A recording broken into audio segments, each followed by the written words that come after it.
Fiquei 15 dias na UTI sem ouvir a voz de ninguém da minha família. Mas foi só o enfermeiro me mostrar uma foto no celular que tudo fez sentido. Lá estavam eles, meu filho, a esposa dele, os dois meninos, rindo, com os pés enfiados na areia, tomando água de coco na beira do mar. Enquanto eu lutava para respirar com tubo na garganta, eles estavam na praia. Eu não sei o que doeu mais. Se foi o corte na barriga da cirurgia, ou aquele corte invisível no peito quando percebi que tinham me esquecido por vontade própria. E não é que eles não sabiam que eu estava mal. Eles sabiam. Meu filho me deixou na porta do hospital, com o rosto tenso, dizendo: "Vou resolver umas coisas e já volto, pai." E nunca mais apareceu. Era como se eu tivesse virado um fardo, um velho caindo aos pedaços que ele não queria mais carregar. Mas ele só não imaginava que eu sairia dali com vida. E que quando eu saísse, não seria o mesmo homem. Eu sou o tipo que pode aguentar humilhação calado, mas quando decide fazer alguma coisa, ninguém me segura. Então escuta até o fim, porque se essa história te lembrar de alguém que já te virou as costas, talvez você também precise ouvir o que eu tenho para contar. Comenta aí o que mais te tocou e me diz de onde você está ouvindo, que eu gosto de saber com quem estou conversando. E se sentir no coração, compartilha essa história com alguém. Vai que ela ajuda outro coração ferido a enxergar uma saída. Meu nome é Armando. Nasci em 1948, numa cidadezinha do interior de Minas chamada Campestre, quase na divisa com São Paulo. Filho de lavrador com costureira, cresci em casa de tábua, chão batido, fogão a lenha e palma da mão calejada desde cedo. Comecei a trabalhar com 11 anos como ajudante de carga num armazém de café. Depois virei caminhoneiro, e durante 37 anos da minha vida foi estrada que me sustentou. Conheci quase o Brasil inteiro sentado atrás de um volante. Passei Natal dentro de baú, aniversário em posto de gasolina. Tudo para dar o melhor que eu podia para o meu filho. Mas acho que o melhor que eu dei não foi o suficiente para ensinar ele a não me deixar no hospital como se eu fosse nada. Hoje eu moro num bairro simples de Belo Horizonte, onde me aposentei depois de tanto rodar esse país. E apesar de toda a simplicidade, sempre tive orgulho de dizer que construí minha história com dignidade. Vi minha esposa partir faz 5 anos e desde então vivo sozinho. Meu filho é a única família próxima que sobrou, ou era. Porque depois do que ele fez comigo, eu me pergunto se ainda posso chamar isso de família. A última vez que a gente se viu antes da internação foi um dia antes da cirurgia. Brigamos feio. Ele veio aqui em casa revirando os olhos, dizendo que eu estava exagerando, que era só uma dor muscular. Eu falei: "Filho, o médico pediu a cirurgia, não fui eu que inventei." E ele, impaciente, rebateu: "Se fosse por você, operava até unha encravada só para chamar atenção." Aquilo ficou atravessado na minha garganta. Mesmo assim, no dia seguinte, ele me levou ao hospital. Me deixou na porta, não entrou comigo, só mandou mensagem depois dizendo que estava resolvendo umas coisas. Eu achei que ele voltaria, de verdade. Quando me colocaram na UTI e disseram que ia ser coisa de 5 a 7 dias, eu pensei: ele vai vir ver como eu tô, vai trazer os netos, nem que seja para me dar um tchauzinho pela vidraça. Mas os dias foram passando e o único que falava comigo era um enfermeiro chamado Ramon. Gente boa demais, me chamava de seu Armandão e às vezes me dava 2 sopinhas ao invés de uma. Foi ele que um dia, na maior inocência, me mostrou uma foto no celular. "Olha aqui, seu Armando." Minha filhinha de 6 meses brincando com o cachorro. E na hora que ele puxou a galeria, lá estavam as outras fotos recentes. Inclusive uma com meu filho sorrindo numa praia em Guarapari. Ele não me reconheceu, claro, mas eu reconheci. Era meu filho. E ali caiu a ficha. Enquanto eu respirava por aparelhos, ele estava curtindo a vida, sem nenhum peso na consciência. Nessa hora, a cabeça da gente gira. Eu tentei arranjar desculpas por ele. Pensei: vai ver, ele não está aguentando me ver assim. Vai ver, está sofrendo em silêncio. Mas quanto mais eu tentava justificar, mais as imagens me queimavam por dentro. Eu, sozinho, com a pele pálida, a barriga cortada de ponta a ponta e o corpo fraco, enquanto ele andava de buggy na areia. Teve um dia que a enfermeira perguntou: Seu Armando, vai ter visita hoje? E eu só fechei os olhos fingindo que dormia, para não ter que dizer que não tinha ninguém. A solidão da UTI não é só médica. É uma solidão que escava a alma, que coloca você de frente com o que realmente importa. E o que mais doeu é perceber que para o meu próprio filho eu não importava mais. Mas eu fiquei vivo. E a alta chegou. E foi exatamente aí que tudo começou a mudar. Porque quando a enfermeira me avisou que eu estava liberado, eu perguntei: quem vem me buscar? E ela respondeu: seu filho não atendeu. Quer que a gente chame um táxi? Eu apenas sorri, mas por dentro, algo tinha mudado de vez. E foi aí que eu tomei uma decisão que ninguém esperava. Porque tem hora que a gente cansa de ser forte em silêncio. Então escuta até o fim. E se essa história mexer contigo, não esqueça de comentar aí de onde você está ouvindo e segue o canal. Todos os dias tem uma nova história que talvez você também precise ouvir. O táxi chegou devagar, parou em frente ao hospital e o motorista ficou me olhando pelo retrovisor, esperando que alguém surgisse para me ajudar com as sacolas. Mas não tinha ninguém. A enfermeira do plantão que me ajudou a vestir a roupa, dobrar a coberta e encaixar as muletas no braço. Quer que eu vá com o senhor até lá fora, seu Armando? Eu agradeci com um gesto e disse que não precisava, porque naquele momento, mais do que ajuda para caminhar, o que eu precisava era de um pouco de dignidade. Eu não ia deixar que a saída daquele hospital parecesse uma derrota. Então eu levantei, firme, mesmo com a costura latejando, e fui até a porta como se não doesse. Entrei no táxi em silêncio, e só depois de 2 quarteirões, o motorista puxou o assunto. Ué, cadê a família, seu moço? Eu apenas olhei pela janela e respondi: acho que foram para a praia. Durante o trajeto até minha casa, a cidade parecia mais barulhenta do que o normal. Talvez porque, depois de tanto tempo ouvindo só os apitos das máquinas e os passos arrastados da UTI, aquele trânsito, aquela gente apressada na calçada, tudo aquilo parecia um mundo que já não era meu.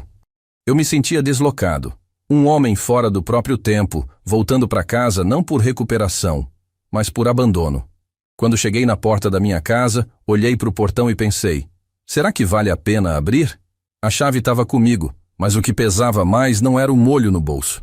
Era o sentimento de ter sido deixado para trás por quem eu mais amava.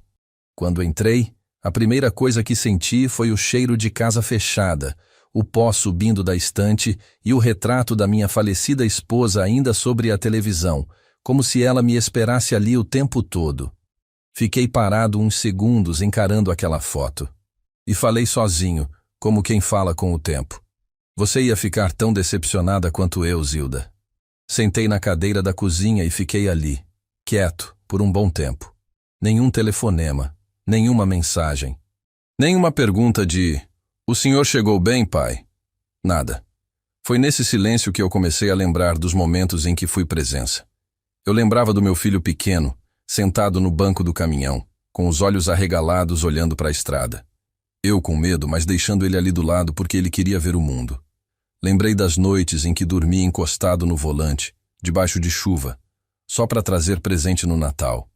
De quando ele fez 6 anos e pediu uma bicicleta azul, e eu vendi meu relógio de estimação para comprar. Tudo isso foi vindo de uma vez, como se a memória fizesse questão de esfregar na minha cara o quanto eu estive lá, o quanto eu fui pai. E agora ele estava me tratando como se eu fosse um vizinho distante, como se minha vida não tivesse mais importância nenhuma. E isso me corroía mais do que qualquer dor física. Não foi fácil dormir naquela noite. Cada vez que fechava os olhos, eu via o mar, a areia, e a imagem do meu filho rindo com os filhos dele, como se eu nunca tivesse existido. E para piorar, no dia seguinte, quando liguei a TV, o noticiário mostrava justamente a cidade onde eles estavam. Guarapari registra recorde de turistas nesse fim de semana, dizia o repórter, mostrando imagens aéreas da praia cheia. Eu olhei aquilo e pensei: ele não só foi, ele escolheu ir justamente quando eu mais precisava dele. Era como se eu tivesse me tornado invisível, como se meu sofrimento não valesse nem o incômodo de adiar uma viagem. Foi aí que eu levantei da cadeira, fui até o armário, peguei uma caixa antiga de madeira que guardo desde os tempos de estrada E abri. Lá dentro estavam minhas anotações, recibos velhos, cartas que nunca entreguei e uma folha em especial, um extrato bancário de algo que eu nunca contei para ninguém, nem para ele. Mas não era só sobre dinheiro, era sobre valor, sobre mostrar que eu ainda tinha controle sobre minha vida, e que se ele me via como um peso, talvez fosse hora de mostrar que peso mesmo é a consciência de quem vira as costas para quem te criou. Passei o dia mexendo naqueles papéis, organizando algumas coisas. Almocei um pouco de arroz com ovo que ainda tinha na geladeira e coloquei para lavar a pouca roupa suja que ficou de quando saí às pressas para a internação. Aos poucos, minha casa foi voltando ao ritmo, mas meu coração ainda não. No final da tarde, vi que tinha uma mensagem no celular. Era uma propaganda de plano funerário. Olhei aquilo e quase ri. Era como se até o celular soubesse que eu tinha sido esquecido. Nenhuma ligação dele. Nenhuma. Naquela noite, resolvi fazer uma coisa que não fazia há muito tempo. Escrevi uma carta. Peguei o caderno de capa dura que a Zilda me deu antes de partir e escrevi com minha letra torta, mas firme. Filho, se um dia você quiser saber o que perdeu, leia isso. E escrevi durante horas. Mas não entreguei. Guardei. Porque antes de qualquer palavra, eu ainda precisava decidir o que fazer. E uma ideia começou a se formar na minha cabeça. Uma ideia que ninguém acreditaria se eu contasse. Mas que talvez fosse a única forma de mostrar para ele que eu ainda existia, que eu ainda era o pai dele, e que isso não se joga fora. 2 dias depois de ter voltado para casa, minha geladeira ainda fazia aquele barulho velho de motor cansado, a luz da sala piscava de vez em quando, e o silêncio era meu único companheiro constante. Mas dentro de mim, as coisas já não estavam tão calmas. Eu me sentia em ebulição, não de raiva, mas de indignação. Uma indignação muda, amarga, daquelas que a gente só conhece quando percebe que virou um figurante na vida de quem deveria nos colocar no centro. E mesmo assim, eu não chorei. A essa altura da vida, a gente aprende a guardar lágrima para coisa mais funda. Eu não queria pena de ninguém. Eu queria me levantar de um jeito que ficasse gravado. Não nos outros, mas em mim. Porque se tinha uma coisa que o hospital me mostrou, é que a gente pode até estar de pé, mas tem hora que precisa reaprender a se levantar por dentro. Na manhã daquele 3º dia, decidi sair de casa. Tomei banho devagar, como quem prepara o corpo para um desafio. Passei um café preto forte e deixei a caneca esfriando na pia. Peguei meu boné surrado, o mesmo que usei em centenas de entregas de carga pelo país, e saí andando. As pernas ainda não estavam 100%, mas andavam. E isso já bastava. Meu destino era o cartório do bairro. Quando cheguei lá, pedi para falar com o escrivão. Ele me reconheceu na hora. Já tinha me atendido anos atrás quando fiz o testamento da minha esposa. Sentamos. Ele me ofereceu água e perguntou o que me trazia. Eu olhei nos olhos dele e disse: quero atualizar algumas coisas. Tem uns nomes que não fazem mais sentido onde estão. Ele me olhou com respeito, não fez perguntas. Só abriu a tela do sistema e foi anotando o que eu dizia. A cada nome que eu removia, a cada item que eu alterava, eu sentia como se estivesse arrancando espinhos do peito. Meu filho ainda estava ali, mas não como antes. Eu não apaguei ele da minha história, mas mudei o lugar dele nela. O escrivão digitava em silêncio, e eu, em silêncio, remendava o pouco de dignidade que ainda tinha. Quando assinei o documento, minha mão tremia um pouco. Não de dúvida, mas de lembrança. De tudo que tinha sido, de tudo que ele significava, e que agora eu precisava encarar como passado. Na volta para casa, sentei num banco da praça. O sol batia de leve no rosto, e um grupo de crianças corria em volta de uma fonte quebrada.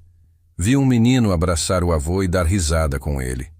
Aquilo me deu um aperto, mas também me lembrou que o amor verdadeiro ainda existe, só nem sempre onde a gente plantou. Fiquei ali por um tempo, lembrando de quando meu filho era pequeno, de como ele pulava nos meus braços quando eu voltava das viagens. Uma vez ele dormiu abraçado na minha perna, com medo que eu fosse embora de novo. E agora ele é quem fugia de mim, mesmo eu estando parado. Parece que o tempo é mesmo um espelho torto. Tudo muda de lugar. Chegando em casa, tinha um bilhete na caixa de correio. Era da síndica do prédio vizinho, Dona Carmen.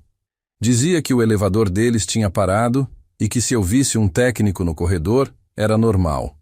Sorri de canto. A vida continua, mesmo quando a gente para por dentro. Subi, tirei o sapato, me joguei na cadeira de balanço e fiquei encarando o teto. E foi aí que me veio um pensamento que eu não conseguia mais ignorar. Por que será que meu filho não me bloqueava de vez?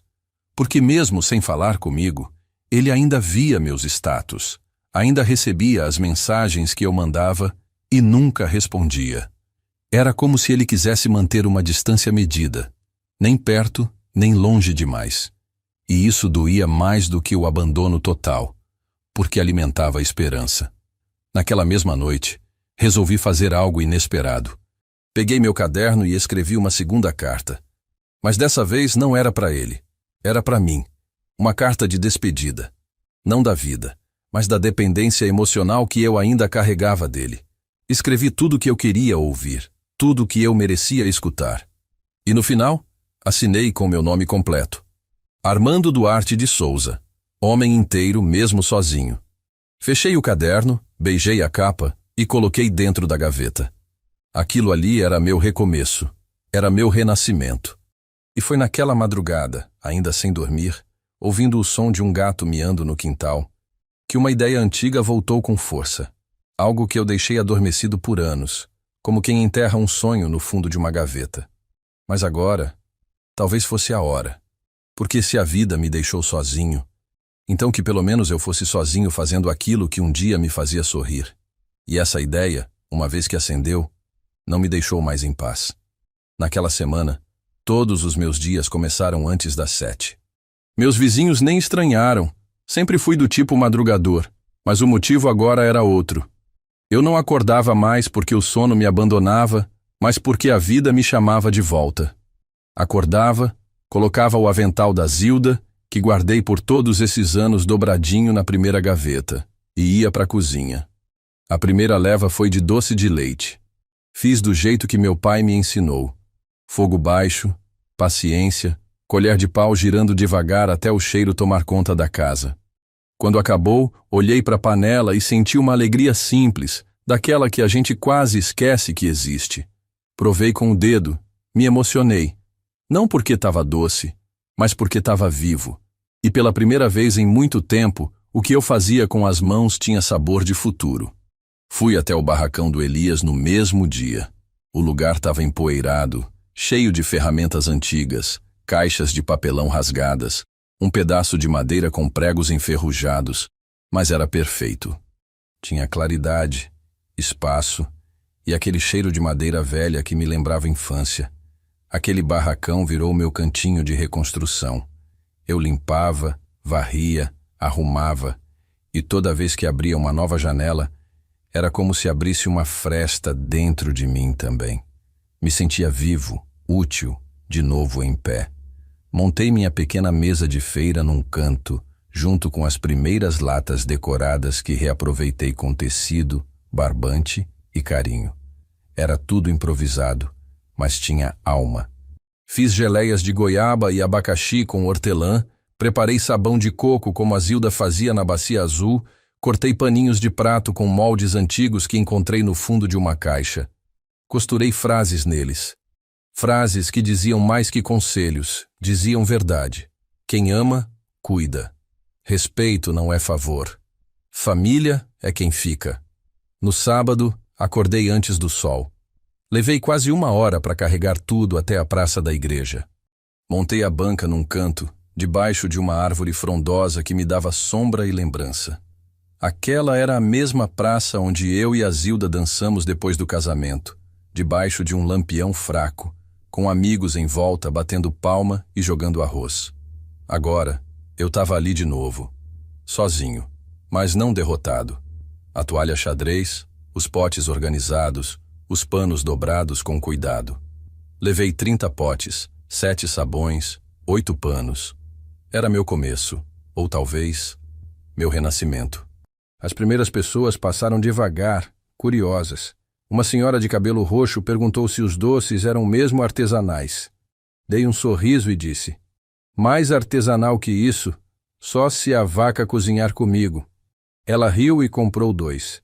Um rapaz levou um sabão e disse: isso me lembra o quintal da minha avó, o cheiro da roupa limpa secando no varal. Outro elogiou os panos e perguntou se era minha esposa que fazia. Travei por um segundo. Depois respondi com calma: foi ela quem me ensinou. Hoje sou eu que bordo por ela.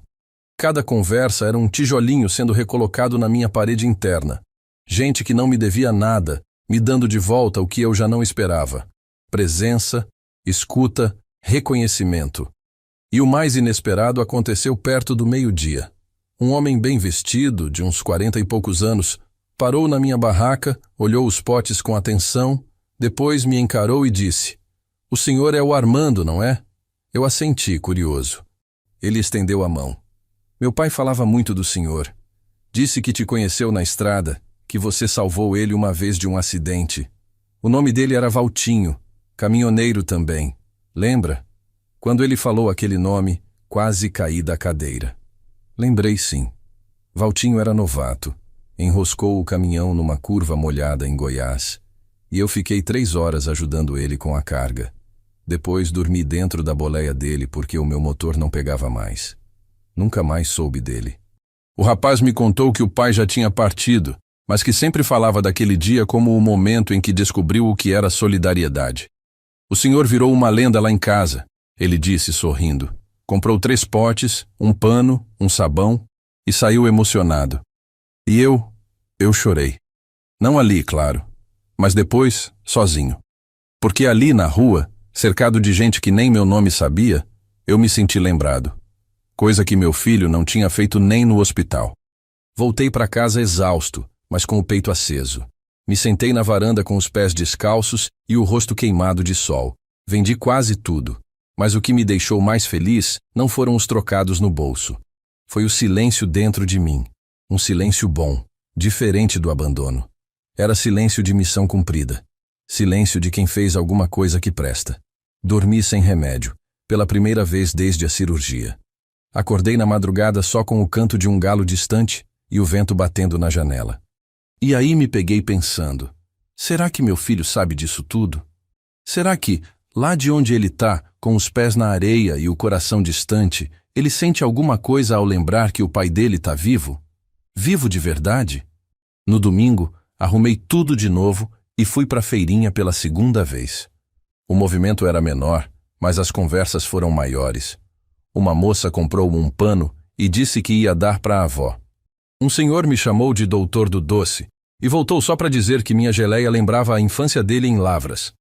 Vi nos olhos dessas pessoas uma ternura que eu não via há anos. E me perguntei, por que é mais fácil ser reconhecido por estranhos do que por quem nasceu da gente? Eu não sabia. Só sabia que estava cansado de implorar migalha de afeto. E que se meu filho um dia quisesse me enxergar de novo, teria que me encontrar por inteiro, não pela metade como ele deixou. No fim do dia, sentei no banco da praça e fiquei olhando para o céu. Algumas nuvens passavam devagar e o sino da igreja bateu 6 vezes. Vi casais saindo da missa, crianças correndo, gente de mão dada. Era um domingo comum para todo mundo. Mas para mim, era o dia em que comecei a me reconstruir fora daquilo que me feriu. Peguei meu caderno, anotei as vendas, os elogios, os pedidos futuros e escrevi uma frase daquelas que a Zilda costumava me dizer quando a vida apertava. Mesmo podado, o galho velho ainda dá flor. E talvez eu tivesse florescendo outra vez. Na quarta-feira daquela semana, eu acordei com o som da campainha. Era cedo. O sol ainda nem tinha se ajeitado direito no céu. Me levantei com esforço. A costura da barriga ainda lembrava que meu corpo estava em recuperação. E fui até o portão. Pensei que fosse algum vizinho, ou talvez o carteiro, mas não. Era um motoboy, um rapaz novo, de fone no ouvido e cara de quem estava com pressa. O senhor é o senhor Armando? Assenti, e ele me entregou um envelope pardo. Assinei, agradeci e fechei o portão devagar. Era pesado, mas não pelo papel. Era pesado pelo que poderia estar ali dentro. Voltei para a cozinha, sentei com cuidado, peguei meu óculos e abri. Dentro havia um papel dobrado, um extrato bancário e uma carta escrita à mão. Reconheci a letra na hora. Era do Pedro. O coração bateu forte. Antes de abrir, respirei fundo. Aquilo podia ser qualquer coisa. Uma cobrança, um pedido de desculpas, ou só mais uma tentativa dele de jogar a culpa para mim.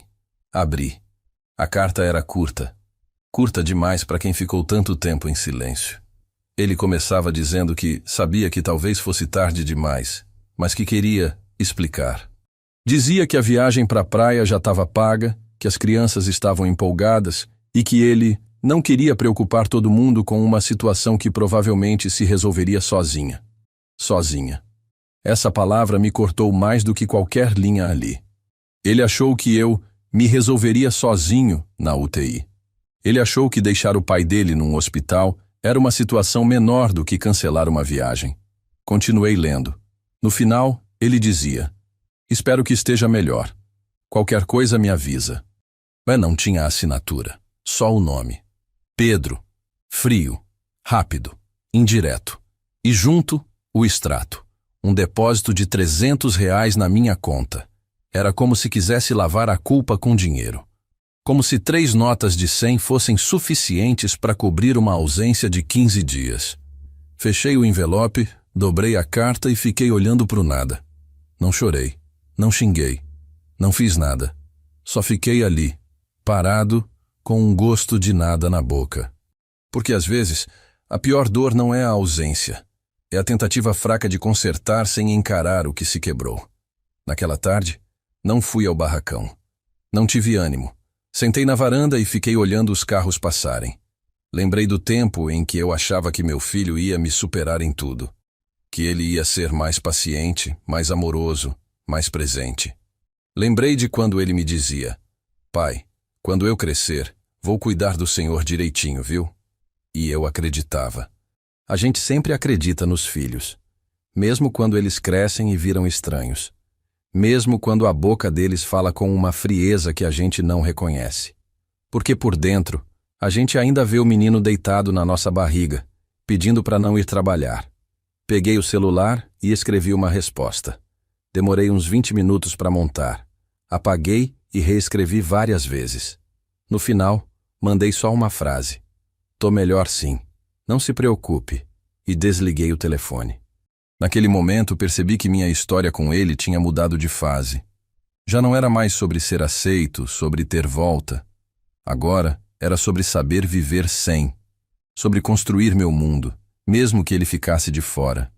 E no fundo, algo me dizia que era isso que ele mais temia: me ver inteiro, mesmo depois de tudo. Na quinta-feira voltei à feira. Mesmo com o cansaço, fui.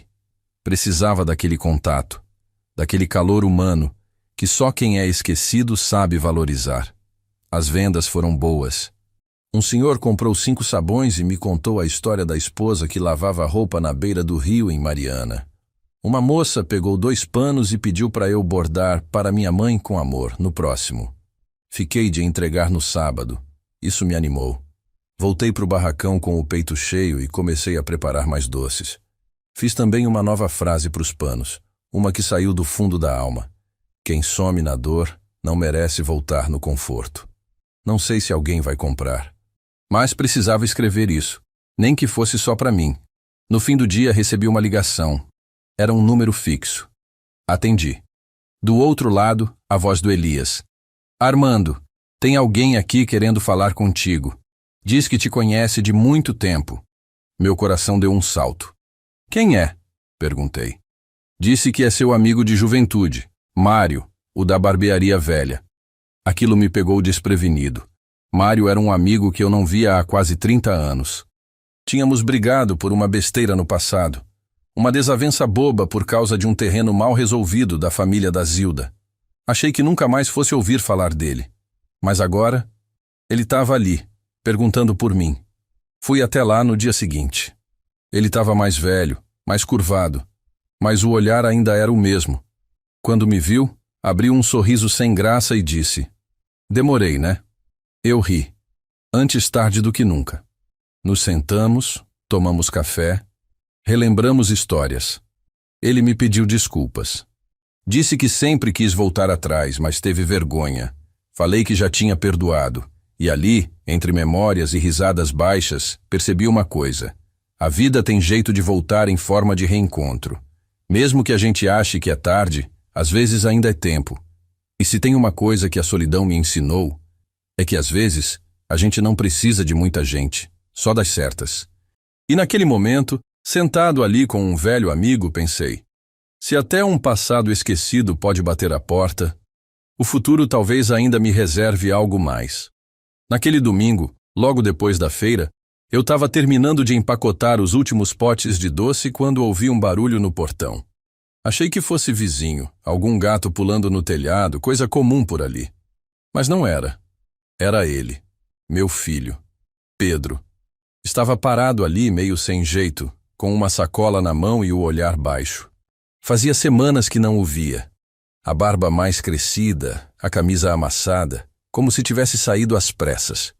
Por um instante, eu não soube se respirava, se falava, ou se apenas entrava de novo para fingir que não vi. Mas ele bateu na grade, bem devagar, e disse, pai, posso entrar um minuto? Fiquei ali, parado, sentindo a alma tremer. A vontade era de perguntar, por que agora? O que tinha acontecido? Será que o dinheiro dele tinha acabado? Será que alguém comentou da minha barraquinha? Ou será que aquela carta fria que ele me mandou junto com os R$ 300 ainda doía menos do que essa visita inesperada? Mas não falei nada disso. Fiz só um gesto com a cabeça e destranquei o portão. Ele entrou devagar, como quem sabe que a casa já não é mais a mesma. E sentou na cadeira da varanda, a mesma que minha esposa usava para fazer crochê. Me olhou como quem procura uma ponte, mas só encontrou ruína. E começou. Eu vim trazer umas coisas que a Marina mandou, uns pães, umas frutas, e também ver como o senhor tá. Eu apenas agradeci, sem raiva, sem doçura, neutro. Ele ficou ali, olhando para o chão, mexendo nos dedos, tentando encontrar as palavras certas. Mas quem silencia quando mais se precisa, dificilmente sabe falar quando já não se espera. E eu deixei o silêncio se esticar, até que ele soltou. Pai, eu sei que eu errei. Sei que devia ter ficado. Mas é difícil explicar. Eu me senti perdido, com medo. Achei que era só mais uma cirurgia. A Marina estava insistindo na viagem. Os meninos já esperavam. E eu? Ele parou. A voz embargou, mas não caiu lágrima. E nem era isso que eu queria ver. Porque lágrimas não limpam o que não foi dito no tempo certo. Eu só disse, Pedro, você escolheu. Não foi um acidente. Não foi por falta de informação. Foi escolha. Ele balançou a cabeça, concordando em silêncio. A verdade é que, por dentro, eu ainda sentia a falta dele. Mas não era a saudade do homem que estava na minha frente. Era do menino que me esperava chegar da estrada e corria para o meu colo. Aquele menino não vinha mais. E esse homem ali, com a sacola na mão, era alguém que eu ainda não sabia se podia confiar de novo. Ele ficou por mais alguns minutos. Disse que a vida estava corrida, que os meninos perguntavam de mim às vezes, e que talvez num domingo desses todos viessem juntos. Eu assenti, mas não confirmei. Porque para vir aqui de novo não basta trazer frutas. Tem que trazer presença, respeito. E isso ele ainda não tinha aprendido a carregar. Quando ele foi embora, fechou o portão com cuidado, me olhou de novo e disse, se o senhor quiser, a gente pode conversar mais outro dia. E eu respondi, se quiser conversar, é só aparecer, mas venha de verdade. Ele entendeu. Vir de corpo não basta. Naquela noite, não consegui dormir. Fiquei revirando as lembranças na cabeça, tentando entender se eu devia abrir mais espaço ou manter a porta entreaberta. Porque o medo de ser ferido de novo é pior do que a solidão. A gente até aprende a viver sozinho, mas reaprender a confiar, isso exige um tipo de coragem que envelhece junto com a gente. Peguei o caderno da Zilda e escrevi mais uma página. Dessa vez, não era carta nem desabafo. Era uma lista das vezes em que eu estive presente. No aniversário de 3 anos dele, quando ele ficou doente e dormia ao lado da cama do hospital. No primeiro boletim da escola. No dia em que caiu da bicicleta, na formatura da faculdade, no nascimento do primeiro neto. Em cada linha, um pedaço de mim. No fim da página, escrevi: estar é escolha. E eu escolhi, sempre. Na segunda-feira, a vizinha do 32, Dona Clarice, me chamou para tomar café. Ela tinha visto meu filho sair e veio perguntar se estava tudo bem. Conversamos um pouco. Ela me contou que o marido também sumiu depois de 20 anos de casamento e que reapareceu doente, pedindo colo. Rimos da dor com a delicadeza de quem já cansou de chorar. Ela disse uma frase que me marcou: tem gente que só volta quando acha que ainda vai encontrar o lugar guardado, mas às vezes o lugar já virou jardim. E eu entendi. Talvez meu lugar de pai ainda existisse, mas não seria mais o mesmo. E ele teria que plantar de novo se quisesse colheita. Voltei ao barracão. Me concentrei nos doces. Fiz uma nova leva com etiquetas diferentes. Agora, além dos nomes, colocava frases bordadas em papel. O tempo ensina, a dor molda, e o amor só fica onde há espaço. Os clientes começaram a perguntar mais. Queriam saber de onde vinha tudo aquilo. Uma senhora disse que parecia que meus doces tinham alma, e eu respondi: é que eles foram feitos com as sobras da minha. Ela me olhou com ternura, e eu senti que, mesmo sem perceber, eu estava virando alguém novo, não por causa da dor, mas apesar dela. Naquela noite, ao entrar em casa, vi um envelope debaixo da porta. Era um desenho, feito por uma criança. Um bonequinho de boné, outro de cabelo curto e um coração no meio. No verso estava escrito com letra torta: para o vovô Armando, meu neto, o mais velho, Pedro Miguel. Ele tinha lembrado de mim. Não era um pedido de desculpas. Era um gesto puro, limpo, sem cálculo. Aquilo me desmontou. Sentei na cama, segurei o desenho no peito e fechei os olhos. Talvez ainda houvesse uma chance. Mas não pelos adultos, pelas crianças. Porque às vezes, quem reconstrói o que os grandes quebram são os pequenos. E ali, com aquele papel nas mãos, eu soube. A história ainda não acabou. Mas a próxima escolha seria minha. Na terça-feira, depois de dias inteiros sem tocar no celular além do necessário, resolvi abrir uma conversa antiga no WhatsApp. Era um grupo que meu filho criou anos atrás, chamado Família. Ali dentro, só estavam ele, a esposa, os 2 filhos e eu. Durante muito tempo aquele grupo era cheio de figurinhas. Bom dia com flor, piada de tiozão, foto das crianças. Depois que a Zilda se foi, ele foi ficando mais calado. E depois do que aconteceu no hospital, silencioso de vez. A última mensagem que eu tinha mandado ali era um: oi, tô com saudade dos meninos. Me avisem quando puderem vir. Isso fazia quase 4 meses. Ninguém respondeu. A Marina visualizou. Ele nem isso. E agora, com aquele desenho que recebi do neto, meu coração ficou dividido entre a dor do que passou e a chance do que ainda podia ser. Olhei para a tela, o dedão coçando para escrever, mas fiquei com medo. Medo de parecer fraco, de me rebaixar mais uma vez. Porque quando a gente é machucado por quem criou, qualquer gesto parece perigo. Mas naquele dia, algo me empurrou para frente. Talvez fosse aquele desenho torto, com o bonequinho de boné que claramente era eu, ou talvez fosse o amor que nunca foi embora, só aprendeu a se proteger.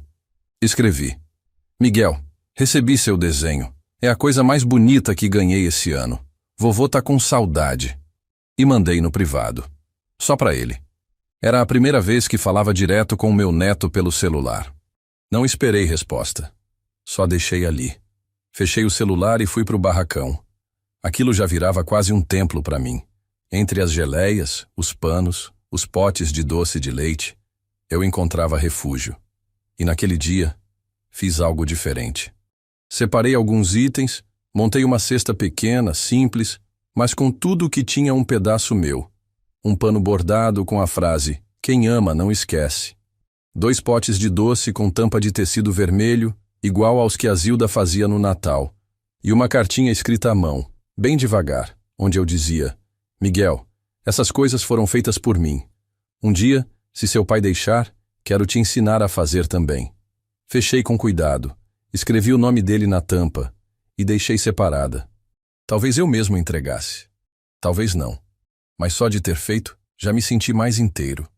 No fim do dia, sentei na varanda com a carta no colo e os olhos perdidos no céu alaranjado. A rua estava calma. Só se ouvia o rádio de um vizinho e o latido de um cachorro distante. E foi aí que senti saudade dela. Da Zilda. Da forma como ela media o mundo pelas entrelinhas. Com ela, eu teria falado tudo o que não consegui dizer ao Pedro. Ela saberia me acalmar sem falar uma palavra. Peguei o caderno antigo onde costumava escrever para ela desde que partiu e deixei ali, no colo, aberto. Escrevi mais uma página, contando do neto, da carta, da visita fria do Pedro. E no final, escrevi algo que nunca tinha tido coragem. Zilda, às vezes penso que talvez nosso filho tenha esquecido o que é ter pai, porque também esqueceu o que era ter mãe. Na quarta-feira, pela manhã, fui surpreendido por uma batida leve no portão. Era a Marina, a esposa do Pedro. Estava sozinha, segurando a cestinha que eu tinha preparado. Me entregou de volta, dizendo com a voz baixa: "Acho que não é uma boa ideia por enquanto, seu Armando. O Pedro não está pronto." Aquilo me desmontou por dentro. Mas segurei. Ela continuou: "Mas eu li sua carta e queria dizer que admiro sua força. Eu não sabia de tudo. E me desculpa também." Só balancei a cabeça. Ela colocou a cesta sobre a mureta e se despediu. Quando foi embora, sentei na cadeira da varanda, com os olhos ardendo. A cestinha ali, de volta. Intacta. Como se nem o esforço de amar fosse suficiente. Peguei a cesta, voltei para o barracão e deixei em cima da prateleira mais alta. Não ia jogar fora, nem dar para outro. Aquilo ali era para ele, e continuava sendo, mesmo que ninguém quisesse receber. E aí, numa tentativa de aliviar o nó que estava me apertando o peito, resolvi sair para caminhar. Fui até a pracinha, a mesma da feira, e sentei num banco de pedra. Lá encontrei seu Darcy, um viúvo do bairro, sempre calado. Mas naquele dia puxou conversa. Falamos da vida, da velhice, da sensação de ser deixado de lado. E ele disse uma frase que ficou batendo na minha cabeça até a noite. A gente passa a vida toda ensinando os filhos a andar. Mas ninguém ensina a gente a deixar eles irem. Só que ir não é abandonar. E eles confundem isso. Voltei para casa com aquela frase latejando. E ali, sentado na cozinha, sozinho com a luz amarela tremeluzente da lâmpada fraca, tomei uma decisão. Não era perdão. Não era revanche. Era posicionamento. Escrevi uma mensagem para o Pedro, direta, sem raiva. "Filho, eu estou reconstruindo minha vida. Ainda tem espaço para você nela. Mas esse espaço não é automático. É preciso merecer. E merecer é estar. Não é mandar sacola, não é mandar R$ 300. É aparecer quando importa. E você escolheu sumir quando doeu. Isso não se apaga com frutas nem desculpa meia boca. Se quiser voltar, volte como homem. Não como menino com medo." Mandei. Apaguei a conversa. Desliguei o celular. E pela primeira vez, me senti livre. No dia seguinte, acordei com o corpo leve, mas o peito ainda denso. Era como se eu tivesse limpado a casa, mas ainda restasse poeira no fundo dos móveis, daquelas que só se vê quando a luz bate. Levantei devagar, fiz café, e sentei na cozinha olhando o copo de vidro com o fundo escuro. Aquela era a primeira manhã em meses em que eu não esperava nenhuma resposta, nenhuma ligação, nenhuma visita, nenhum gesto do Pedro. E sabe o que é estranho? Foi também a manhã em que senti mais paz. Porque quando a gente para de esperar de quem não dá, sobra espaço para cuidar da gente mesmo. E cuidar de si também é um tipo de perdão. Passei a manhã no barracão, organizando os potes, limpando os panos, ajustando as etiquetas. A feira do próximo sábado seria maior, teria mais gente. A rádio local ia cobrir, os moradores do bairro estavam animados. Seu Elias me disse que ia convidar a filha dele, que trabalhava num blog de receitas e adorava a história de gente simples. Fiquei feliz, mas não pela chance de aparecer, e sim porque meu nome agora circulava por causa de algo bom. Eu não era mais só o velho da Casa 21. O doente que o filho esqueceu. Eu era o Armando dos doces, o senhor dos panos bordados, o homem da frase, quem ama, cuida. E isso ninguém me tirava. À tarde, fui entregar uma encomenda de panos bordados na casa da dona Clarice, a vizinha do 32. Ela me recebeu com um bolo de fubá e 2 cafés passados na hora. Conversamos por mais de 1 hora. Me contou da filha que mora longe, do neto que quase não visita e de como ela também aprendeu a não cobrar de quem já mostrou que não quer dar. Ela usou essa frase. Fiquei com ela na cabeça. Quando fui embora, ela me abraçou forte. Disse que admirava minha força. Eu respondi: força não é o que a gente tem, é o que a gente encontra quando não tem mais ninguém. Ela sorriu com os olhos marejados. E eu, por dentro, agradeci a Deus por ainda haver gente que enxerga. À noite, quando o sol já tinha virado sombra nas paredes do quarto, fui surpreendido por um barulho que não esperava mais. O interfone. Atendi achando que era engano, mas a voz do outro lado era familiar, mesmo tremida. Pai, sou eu. Posso subir? Era o Pedro, não o homem de antes. A voz estava diferente, menos armada, mais nua. Eu hesitei. Por um segundo pensei em dizer não. Mas alguma coisa em mim, talvez a parte que ainda lembrava o menino que dormia com medo de trovão, disse sim. Destranquei a porta. Ele subiu devagar, batendo leve. Quando entrou, não trouxe sacola, nem fruta, nem justificativa. Só ele, com o rosto cansado e um papel na mão. Sentou no sofá. Eu sentei na cadeira. Ficamos um tempo sem falar. Até que ele me estendeu o papel. Era o desenho do neto. Aquele mesmo. Só que agora com um acréscimo. Tinha mais 2 bonequinhos. Um de cabelo comprido. Devia ser a Marina. E um outro que parecia ele mesmo. Todos de mãos dadas. No canto, uma frase escrita pela criança. Vovô, vem para nossa casa. Meus olhos encheram, mas não transbordaram. Pedro disse. Ele fez isso ontem, sem a gente pedir. Só viu o seu desenho na estante e desenhou. Eu não soube o que dizer. Ele continuou. Pai, eu não vim me explicar. Eu vim porque, se eu não viesse hoje, talvez eu nunca tivesse coragem de vir mais. E eu não quero que o Miguel aprenda a esquecer quem ama, porque ele vê tudo. Mesmo calado, ele vê. Silêncio. Longo. Espesso. Olhei para ele. Vi mais do que o filho. Vi o homem. Um homem que demorou demais. Que errou feio. Que sumiu quando era para ficar, mas que, de algum jeito, ainda carregava vergonha. E vergonha, quando é verdadeira, é sinal de que alguma coisa lá dentro ainda pulsa. Levantei, fui até a prateleira, peguei a cestinha que ele tinha recusado e coloquei nas mãos dele.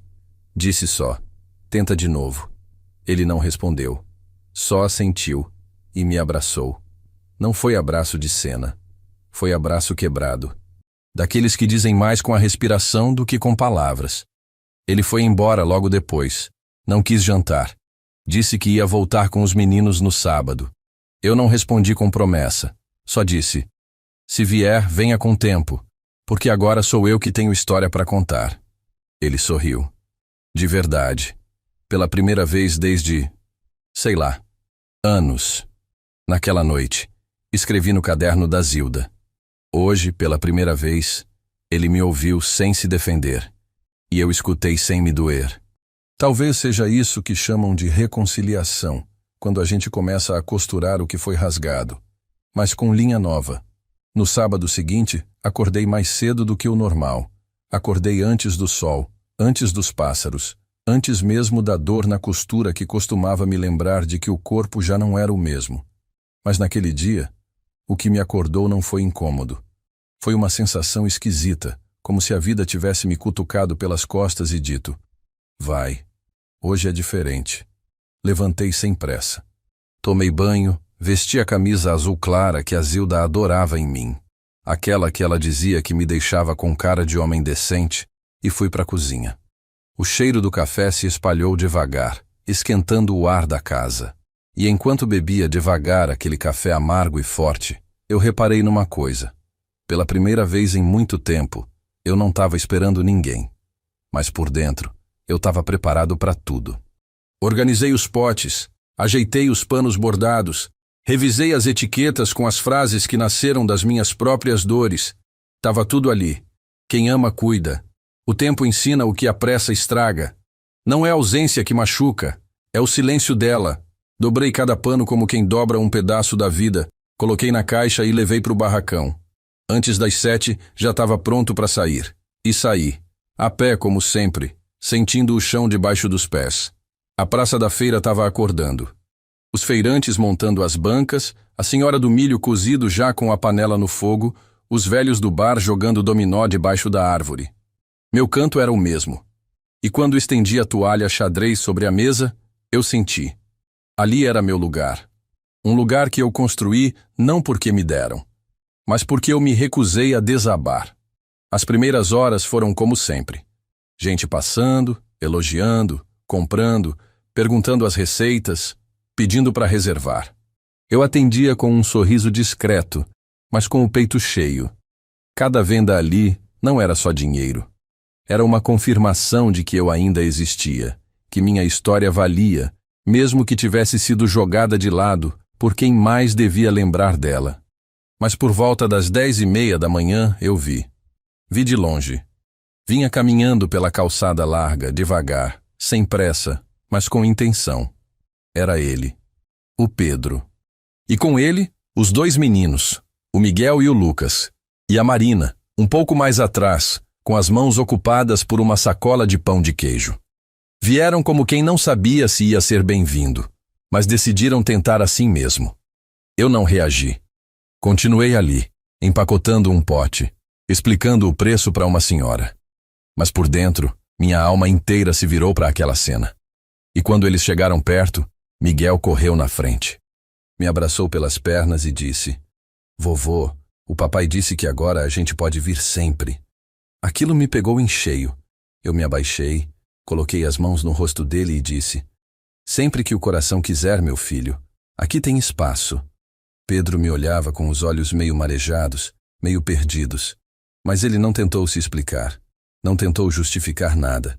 Só disse com voz firme e baixa: "Pai, a gente veio. E se o senhor deixar, a gente quer ficar um pouco." A Marina sorriu de canto. Abaixou os olhos. O Lucas, o mais novo, pegou um pano da mesa e perguntou se tinha desenho de super-herói. Eu ri. "Esse aqui tem um raio. Dá pra dizer que é do Flash." Ele aceitou.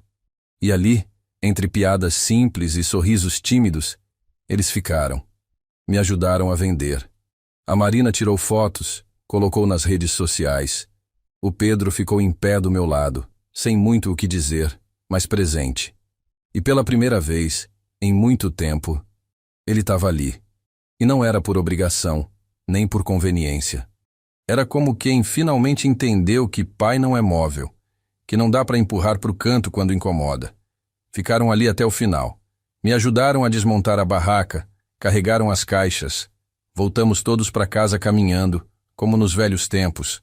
Os meninos contando histórias da escola, Marina perguntando da receita de goiabada, Pedro quieto, carregando peso nas mãos e, provavelmente, outro ainda maior nas costas. Quando chegamos na minha porta, eles não pediram para entrar. Só ficaram ali, parados, esperando que eu dissesse se o portão abria ou não. E eu abri. Não por esquecimento do que me fizeram, mas por respeito ao que eu me tornei. Porque eu não sou mais o mesmo homem que foi deixado num hospital sem ninguém. Eu sou o homem que sobreviveu à ausência, que se reconstruiu na solidão, que voltou a ser inteiro sem depender da presença de quem deveria nunca ter ido embora. Almoçamos juntos. Nada de banquete. Arroz, feijão, frango assado, salada de tomate com cheiro verde. Mas comemos rindo. E no meio da refeição, Miguel me olhou e disse: "Vovô, quando eu crescer, quero fazer doce igual o seu." E o Pedro abaixou a cabeça. E eu senti. Senti que ele entendeu. Entendeu que eu não sou eterno. Que ele quase perdeu a chance de ser filho. De verdade. Depois do almoço, sentamos na varanda. Os meninos brincaram na calçada. A Marina lavou a louça sem pedir nada. E Pedro me trouxe uma caixa de papelão. Dentro estavam álbuns antigos, fotos minhas, da Zilda, Dele pequeno. A Marina achou lá em casa. Achei que deviam voltar para cá. Acho que pertencem ao Senhor. Abri um dos álbuns. Lá estava uma foto minha, com o Pedro nos ombros, aos 5 anos, rindo, suado, com o céu azul ao fundo. Olhei aquela imagem e percebi. A vida vai, mas ela também volta. Às vezes com mais rugas, às vezes com menos tempo, mas volta. E quando volta, a gente precisa saber o que fazer com ela. Guardei os álbuns. Me levantei, abracei meu filho com firmeza e disse: se você tiver coragem de ficar, eu tenho espaço para te acolher, mas não some mais, porque agora quem vai embora sou eu. Ele não entendeu de imediato. Mas depois que os olhos dele me encontraram, ele viu. Viu que eu estava mais forte, que eu já não precisava mais dele, que a escolha de estar juntos agora era dele, não mais minha. Hoje Pedro vem aqui toda semana. Às vezes traz os meninos, às vezes vem sozinho. A gente conversa, trabalha junto na feira de vez em quando. Não virou novela, nem conto de fadas, mas é real. E a realidade, quando é vivida com verdade, vale mais do que qualquer fantasia. Eu continuo escrevendo no meu caderno. Ainda converso com a Zilda à noite. Ainda bordo panos com frases que nascem do que aprendi na dor. Mas agora, eu escrevo com paz. E se alguém me perguntar o que foi que eu fiz que ele nunca vai esquecer, eu respondo com calma. Eu vivi. Mesmo sozinho. Mesmo quando doeu. Mesmo quando me deixaram no hospital e foram para a praia. Eu vivi. E isso, ele nunca esperava. Porque o maior castigo para quem abandona é descobrir que quem foi deixado não parou de andar. Comenta aí se essa história te tocou de alguma forma. Ou se você conhece alguém que já foi deixado, esquecido, ignorado por quem mais confiava. Talvez essa história ajude alguém a se reencontrar. E se tocou seu coração, compartilha com quem precisa ouvir. Tem muita gente nesse mundo tentando se levantar em silêncio, só para provar que ainda é capaz de amar, mesmo quando não foi amado de volta.